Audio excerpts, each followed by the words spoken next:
joining us now over Zoom with his perspective on the verdict and the possible sentence. We want to bring in Tre Lovell. Tre, thank you so much for being with us this morning. So my first question is really, what do you make of the events that unfolded today? You know, I'm not surprised, to be quite honest. I kind of predicted something along these lines. I just thought it was an uphill battle with the racketeering and the sex trafficking charges when they're emanating from a private personal lifestyle that's involving girlfriends of up to 10 years who are admittedly in love with Combs, enjoying the majority of the relationship, or receiving benefits. You know, when you're taking that type of lifestyle, and then to somehow inject, you know, a criminal element into it, I just thought it was going to be tough. I thought that the lowest hanging fruit would be the prostitution charges, because there was direct evidence that he was flying sex workers from one state to another in order to engage in sex. And so it kind of came down to whether or not the jury believed these were sex workers or pornographic actors, which is legal, or whether or not they were prostitutes, which is illegal. Obviously, you know, believe in the latter, but not all that surprised. I just think, you know, when the government starts to invade the bedroom like this, you really have to have a tight case to get these specific, very complicated charges. Yeah, do you think that the government made a mistake in charging him with racketeering? I do. I think the government overcharged this case. You know, this is a case, you know, more for state crimes. You know, there was domestic violence, there was, you know, rape, there was assault. A lot of the state crimes certainly were committed here.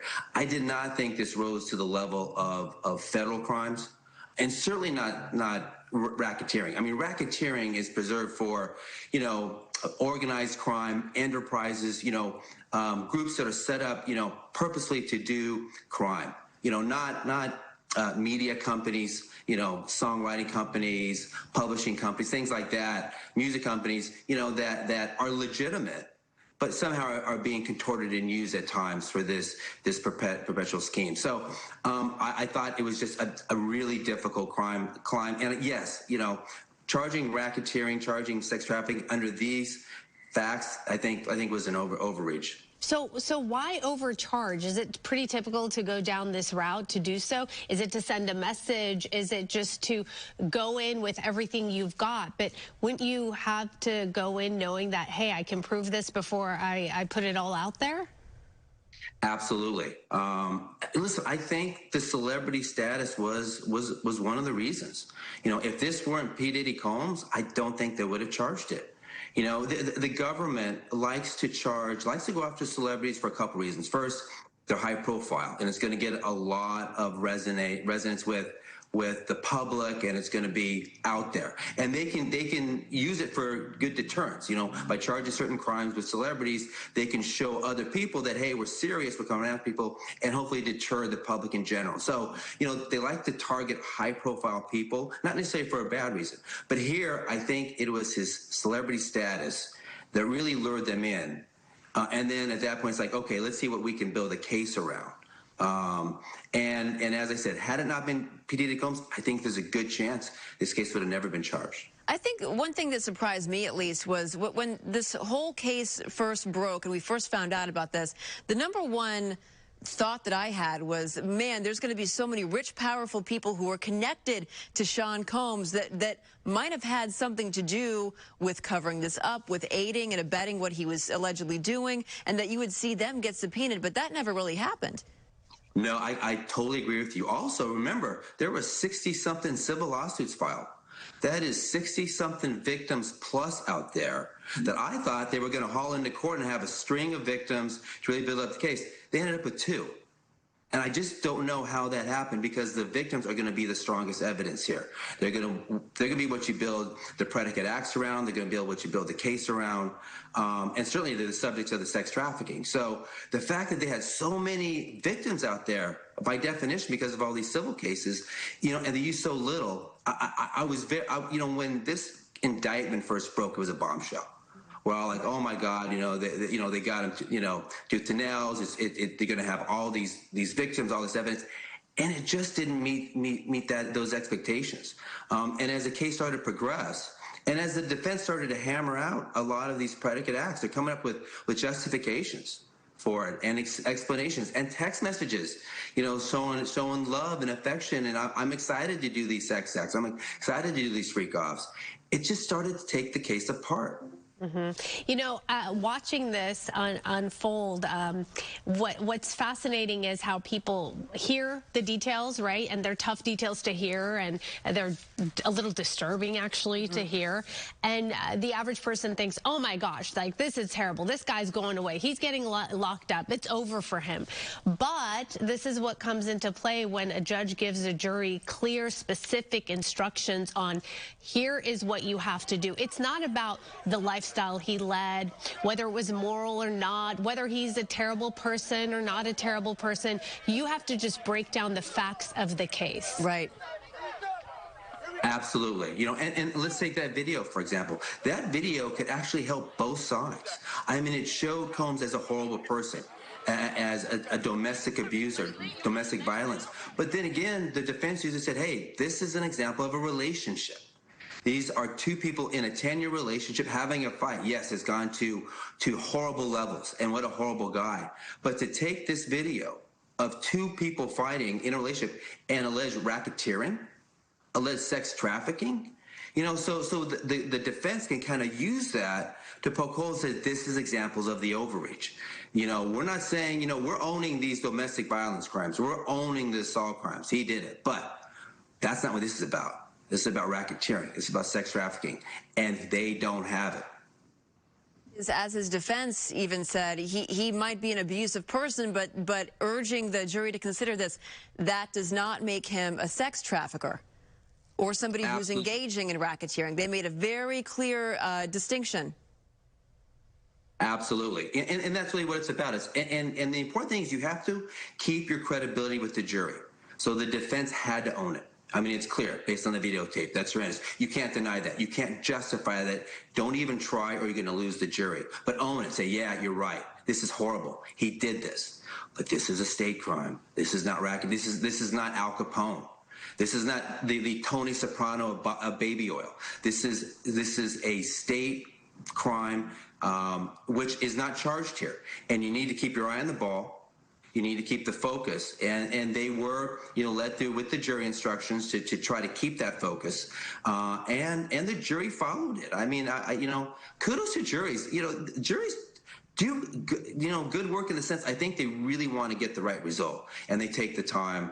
And most of them don't want to get out of there too quick. They want to do the right thing, and it seems like they did go through the evidence and just were not convinced. So we know that his team is asking for Diddy to be released immediately. He's already served nearly a year in federal detention. They say he should be good to go back to his home in Miami under $1 million bond. What do you think is going to happen here?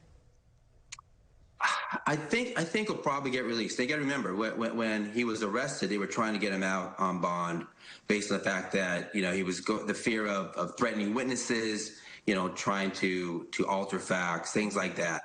And the judge said I wasn't going to have it. But here we don't have that anymore. We don't need to worry about the fear of witnesses. However, before he wasn't convicted of anything. So it was a different evaluation of factors, before the trial, whether or not he can come out on bond. However, here I think the fact that he has survived the most serious charges, and, he can put a package together, of enough bond, enough money. I mean, I think before it was like a $50 million bond. I mean, it was up there to convince the judge, hey, I'm not going anywhere. My family's here. I'm going to fight this. We believe we have appellate issues. And here's enough of a bond and security, whatever you need, we'll put together to let him out. And I think it's not going to fall on deaf ears. I think the judge, may very well let him out on bond. So each of the counts that he is found guilty of right now carries a maximum of 10 years per count, right? What do you see happening with this sentencing? And really, this is the best case scenario for him in looking at what he could have faced, obviously. Absolutely. So he could have faced life if he got racketeering. Sex trafficking is a 15-year minimum mandatory. So he would have been looking at possibly 2 counts of that. So yes, the transportation to engage in prostitution is the best scenario for him. We're looking at a maximum 10 years. And this being his first offense, it could come down to 2 or 3 years. It could be consecutive, but I don't think that we're not gonna see nearly the sentence that he could have got had he got the other charges. And because he's a first-time offender, the court's gonna take that into consideration. And I think he may very well get kind of the lower end of what the maximum would be. Apparently the starting point under U.S. sentencing guidelines will be a range of between 15 and 21 months. But of course, the fact that he's served nearly 10 months in federal detention already will probably be a factor. Absolutely. I mean, you have to count time served, which is one of the things that kind of goes in his favor by not having been released on bond. But so you count time served, and you count, the fact that it's a first-time offense. And even though it's not really supposed to come into play, the judge is obviously aware that he was found an acquittal on the other charges, not just a hung jury, but an acquittal. And having survived the trial, that may go into it as well. The judge may, have lack of a better term, a little bit of compassion for the bond and letting him out. Some of it goes to the weight of being successful on appeal, but that's always, speculative. So I think there's a good chance that he'll get a lower sentence and probably be let out on bond, rather. I was just thinking of when they decided not to put him on the stand, and it's always a risk, right? Like, do you do it? Do you not? Could it help? Could it hurt? Oftentimes it hurts. Now looking at how this turned out, that was the right decision, obviously, for him never to take the stand. It would have been devastating for him to take the stand, because you got to remember, not only could he be questioned on the indictment charges, but he could be questioned on prior bad acts. They could bring in bad things that had happened before and use it to impeach him and ask him about it. And so it's very risky. And when he's been living a lifestyle for 2 decades like this, and there's a lot of bad stuff going on, and a lot of content, a lot of subject matter that the prosecution could throw at him. And if he just winces once or twice and is caught in a lie, it can taint the entire testimony. And you don't want this to be about Diddy's word versus the government's word. You want this to be about the reasonable doubt. The fact that the prosecution cannot fulfill their burden of proof beyond a reasonable doubt. So you want to keep the fact that they don't have enough evidence. They don't have the case. We're going to show you why. We're going to poke holes in it. And you want to stay away from a credibility contest. You don't want to put Diddy in the situation where, in addition to the beyond a reasonable doubt criteria, that now the jury's looking at, well, I didn't really believe him, so maybe that would we'll have to give that one to the government. You don't want that to be. You want his credibility to stay out, any evidence of prior bad acts to not even be within miles of the courtroom, and focus on the fact that we've poked holes in the government's case.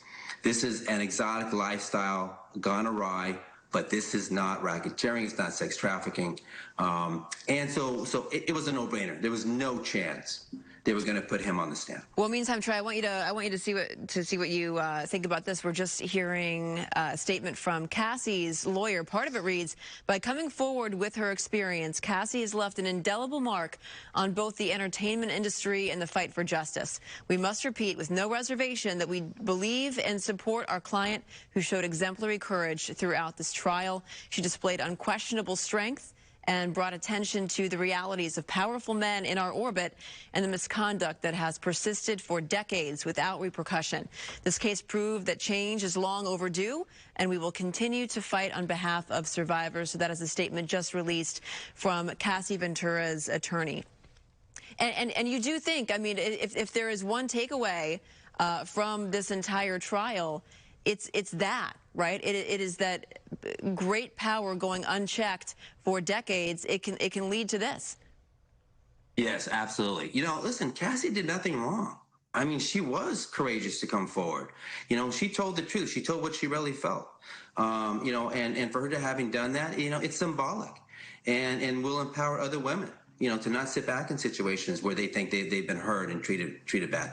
It was just overall the facts of this case. It just wasn't a racketeering case. It was a domestic violence case. So it certainly has nothing against Cassie Ventura, and she's a hero for coming forward. Okay, so Tre, just so we go over what happens next, the sentencing, obviously, how soon that can be, and whether or not we do see him walk out of the courthouse as early as today, possibly. Yeah, the judge has intimated that around 1 o'clock or so, I think they're going to come back. They're going to impose sentencing and determine the bond issue. I think that's all going to happen today. So we'll know today whether or not he'll be home for the 4th. But his legal troubles are not over yet. He is still facing a number of civil lawsuits. That's true. He's facing over 60 civil lawsuits as we speak. More seem to be coming down the pike. So his legal troubles are not over. But he faces only monetary damages in that. He doesn't face, deprivation of his liberty, going to jail. So it's a huge difference. But yes, he's not done. He's still got a number of courtroom fights to go. We've been focused on the intricacies of the trial itself and kind of like the logistics of what happens, but you also have to remember during this entire time, he's had his kids there listening to all of this stuff. I don't know how much they knew, if they knew anything. It's been tough. Listen, Diddy's going to never be the man he was before. He's gonna survive the bulk of these charges. He'll do some time, but when he re-enters society, his name has been killed.